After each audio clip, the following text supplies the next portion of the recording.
अवधूत चिंतन श्री गुरुदेव दत्त श्री स्वामी समर्थ नमस्कार। मी रोहिणी परत एकदा तुमच्यासाठी खूप महत्त्वाचा व्हिडिओ घेऊन आलेली आहे। तर आज आहे संकष्टी चतुर्थी आणि तुम्हा सर्वांना माझ्या ताई दादांना आजच्या संकष्टी चतुर्थीच्या हार्दिक हार्दिक शुभेच्छा। तर तुम्हाला ज्यांना कोणाला चतुर्थीचा उपवास असेल तर तुमची गणपतीची उपासना नक्कीच झाली असेल आणि नसेल झाली तर लवकरात लवकर करून घ्या। आजच्या दिवसभरात कधीही तुम्ही उपासना गणपती अभिषेक किंवा स्तोत्र पठण ह्या सगळ्या गोष्टी केल्या तर अति उत्तम आहे, त्यामुळे नक्की करायला विसरू नका। तर आज मी तुम्हाला अति उत्तम असे 3 उपाय सांगणार आहे। तर हे 3 उपाय कशासाठी सांगणार आहे तर बघा, आपल्या घरात अचानक कधी आता बघा कधी असं असतं ना की कधी आपल्या व्यवसायात किंवा आपल्या कामात आपल्याला अशी मंदी येते किंवा आपलं काम होत नाही, व्यवसाय कुठेतरी बंद पडतं किंवा बंद पडण्यापेक्षा असं थोडंसं हलकं होऊन जातं, नोकरीत कुठेतरी वाढ वाटत नाही, घरात कुठेतरी असं वाटत नाही की काहीतरी एक्स्ट्रा होतंय किंवा घरात खूप असं लो वाटायला लागतं, कॉन्फिडन्स तुमचा लूज होतो, घरात काहीच करूशी वाटत नाही, खूप पैसा असूनही खूप चणचण भासवते, सगळीकडनं पैसा येतात, नवरा कमवतोय, मुलगा कमवतोय, तुम्ही कमवताय, सगळे कमवतात, पण तरी असं वाटतं ना की कुठेतरी काहीतरी कमी पडलंय। तर तुमच्या मनातली जी काही इच्छा असेल, तुम्हाला घर घ्यायचं असेल, तुम्हाला तुमच्या मनासारखा जॉब हवा असेल, तुम्हाला तुमच्या मनासारखा म्हणजे जोडीदार हवा असेल, कोणत्याही गोष्टींसाठी तुमची काही केस चालू असेल, कोणत्याही गोष्टी असतील, त्यामध्ये कधीही कोणते संकट जर येत असेल ना तर आपल्याला गणपती बाप्पांचा धावा केला पाहिजे। कारण गणपती बाप्पा हे खूप म्हणजे तुम्हाला सांगते ना, इतके मी तर म्हणते ना इतके साधे भोळे आहेत ना की त्यांना जर का मनापासून आपण आपल्या ज्या गोष्टी सांगितल्या ना की त्या लगेच त्या गोष्टींच्या मागे धावून आपल्याला त्यातनं मार्ग दाखवतात। तर तुम्हाला आज खूप साधे सोपे मी 3 उपाय तुम्हाला सांगणार आहे। हे साधे सोपे 3 उपाय तुम्ही आज दिवसभरात कधीही करू शकता। तर बघा, सगळ्यात महत्त्वाचं, गणपती बाप्पांना आज म्हणजे कोणत्याही मंदिरात जाऊन गणपती बाप्पांचं दर्शन घ्यायला विसरू नका। कधीही कोणताही विशेष दिवस असेल ना तर त्या देवाच्या विशेष स्थानावर म्हणजे त्या धार्मिक स्थानावर जाऊन डोकं टेकून यावं असं म्हटलं जातं। कारण ते म्हणजे आपण म्हणतो ना एक प्रज्वलित स्थान किंवा एक असं विशेष स्थान असतं जिथे अतिप्रतिम अति महत्त्वाच्या प्रमाणे किंवा अति प्रमाणात ऊर्जा असते आणि ती ऊर्जा आपल्याला एक पॉझिटिव्हिटी आणते आणि त्या पॉझिटिव्हिटीला आपल्यामध्ये आणण्यासाठी आपल्याला हे उपाय करण्याचे आणि त्याचबरोबर तिथे जाऊन डोकं टेकवण्याचे खरंच गरजेचं आहे। तर बघा, आज मी तुम्हाला जे 3 उपाय जे सांगणार आहे ते पटकिनी सांगते, व्हिडिओ अजिबात मोठा करणार नाही, पटापट सांगते काय तुम्हाला करायचंय। आता बघा, तुम्ही जेव्हा हा व्हिडिओ बघत असाल तेव्हा कधीही म्हणजे अगदी रात्री झोपण्यापूर्वी सुद्धा हे उपाय तुम्ही करू शकता।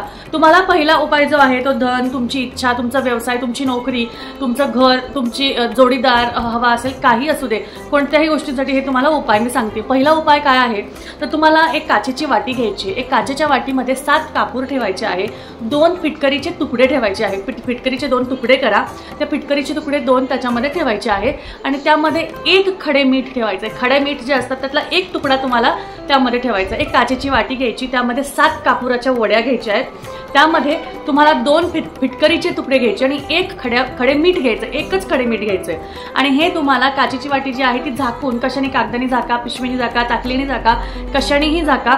तर हे तुम्हाला तुमच्या घराच्या ब्रह्मस्थानावर किंवा तुमच्या घराच्या अशा ठिकाणी जिथे सारखं सारखं हलणार नाही, दक्षिण दिशा सोडून कोणत्याही दिशेला तुम्ही ठेवा, घराच्या, दुकानाच्या, व्यवसायाच्या, कोणत्याही ऑफिसमध्ये कुठेही तुम्ही ठेवू शकता।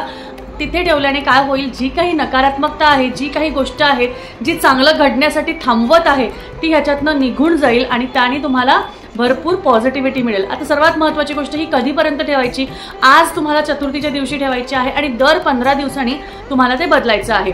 पुढच्या चतुर्थीला तुम्ही हे सलग 15-15 दिवसांनी केलं तर हे थांबवायचं कधी, तर जेव्हा तुम्हाला वाटायला लागेल की हो मला कुठेतरी आता मार्ग सापडायला लागलाय, तर तुम्हाला काय करायचं, हे सगळं घेतलं की तुम्हाला ते त्या ठिकाणी ठेवून द्यायचं आहे। 15 दिवसांनी जे काही आधीचं राहिलेलं असेल ते वाहत्या पाण्यात तुम्हाला सोडून द्यायचं, ठीक आहे। तर हे झालं। दुसरी गोष्ट तुम्हाला काय करायची आहे, गणपतीला तुम्हाला दुर्वा व्हायच्या आहेत, 5 दुर्वा तुम्हाला व्हायच्या। आता ह्या 5 दुर्वा तुम्ही म्हणाला आम्ही तर दर चतुर्थीला दुर्वा वाहतो, तर तुम्हाला ह्या दुर्वा एक विशेष पद्धतीने व्हायच्या आहेत। तर तुम्हाला काय करायचं आहे, तुम्हाला 5 दुर्व्याची गड्डी करायची आहे, 5 दुर्व्याची जुडी करायची आहे आणि ती जी जुडी आहे ती गणपती बाप्पांचा जो एक दंत आहे बघा, जो तुटलेला आहे, जो अर्धा आहे, तुम्हाला माहिती आहे आपल्या गणपती बाप्पांचा एक दंत जे एक दात आहे तो अर्धाच आहे, तर त्या दाताजवळ तुम्हाला ते व्हायचं आहे। व्हायच्या आधी तुम्हाला ती जुडी घ्यायची आहे, तुमची मनातली इच्छा भरभरून म्हणजे भावनेपूर्वकनी तुम्हाला ती इच्छा सांगायची आहे आणि त्या दाताजवळ तुम्हाला ती गणपती बाप्पांच्या तिथे ती अर्पण करायची आहे। ही दुसरा खूप साधा सोपा उपाय हे घरातल्या गणपती बरोबर सुद्धा तुम्ही करू शकता। त्यानंतर तिसरा उपाय, यासाठी तुम्हाला मंदिरात जावं लागेल। तुम्हाला 21 जुड्यांची जी माळ असते बघा, आपण मंदिरात गेलो की तिकडे सुद्धा तुम्हाला विकत मिळेल किंवा घरी सुद्धा तुम्ही निवडून 21 गड्ड्यांची तुम्हाला माळ करायची आहे। आणि 21 गड्ड्यांची कशी माळ करायची आहे की तुम्हाला 108 ते तयार करायचे आहे।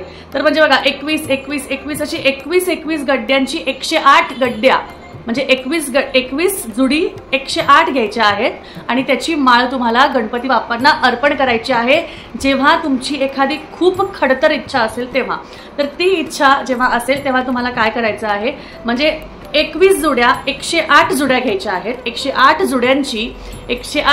जुड्यांची तुम्हाला माळ, तुम्हाला हार गणपती बाप्पांना अर्पण करायच्या वेळेस एक नारळ ठेवायचा आहे आणि त्यामध्ये तुम्हाला गणपती बाप्पाला नमस्कार करून विचारायचं आहे किंवा सांगायचं आहे की देवा काय अडचण आहे, का मला कुठे मार्ग मिळत नाहीये, का मला काही अडचणी येत आहेत आणि त्यातनं मला लवकरात लवकर सोडवा। मला ह्या गोष्टींना म्हणजे जी काही इच्छा असेल, कोणत्याही प्रकारची इच्छा असू दे, कोणतीही प्रकारची इच्छा असू दे, पण ती इच्छा खडतर तुमची जर का काही इच्छा असेल, तुमची घर घेण्याची इच्छा असेल, तुम्हाला एखादा प्लॉट घ्यायचा असेल, तुम्हाला एखादा केस जिंकायचा असेल किंवा तुम्हाला काही करायचं म्हणजे, पण ती पॉझिटिव्ह असावी, ती कोणाच्याही वाईटाची नसावी। त्यामुळे त्या पद्धतीने तुम्हाला 108 जुड्याचा हार जो आहे तो गणपती बाप्पाला अर्पण करायचा आहे एक नारळासहित आणि तुम्हाला हे सांगायचं आहे।